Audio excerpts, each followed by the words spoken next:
We're here in Panama City, Florida, where 8 days ago, Hurricane Michael devastated this area. I am Matthew Teeter with the American Red Cross, and this disaster is far from over in its effects. Our shelter population has actually increased overnight.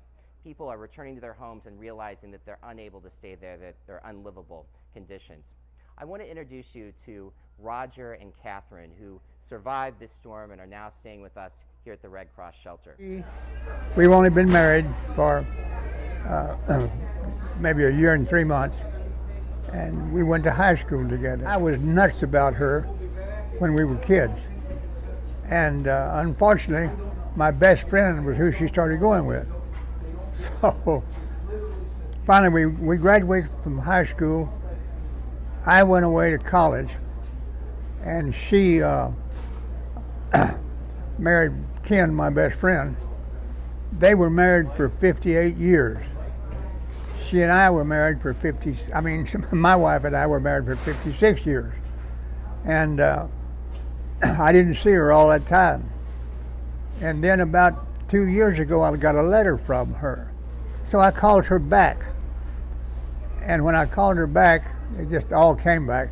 It was like we were there just 6 months ago.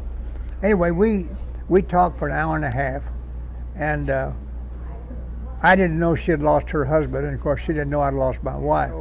On the 4th of May, she flew in here to Lynn. When she walked down the ramp at the airport, it was the first time I had seen her in 66 years. I mean, that's a long time. We have a huge family, but just 18 were local. So she and I fixed them breakfast, and after breakfast, while we're talking, I said, would y'all all be quiet for a little while and let me say something? What?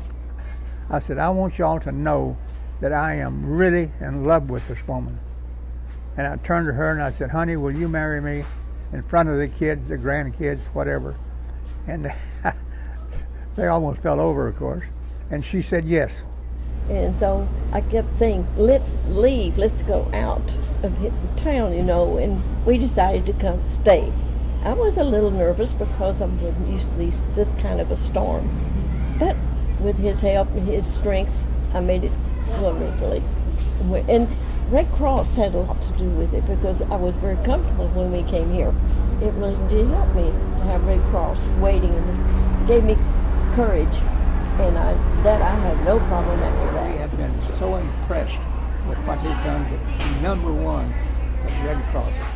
Here in northwestern Florida, people are relying on the American Red Cross to help them recover from the devastating effects of Hurricane Michael. Our operation is fueled through the generosity of the American people, and we need your help today. Text Michael to 90999 to make an instant $10 donation, or visit redcross.org to donate your time or give blood.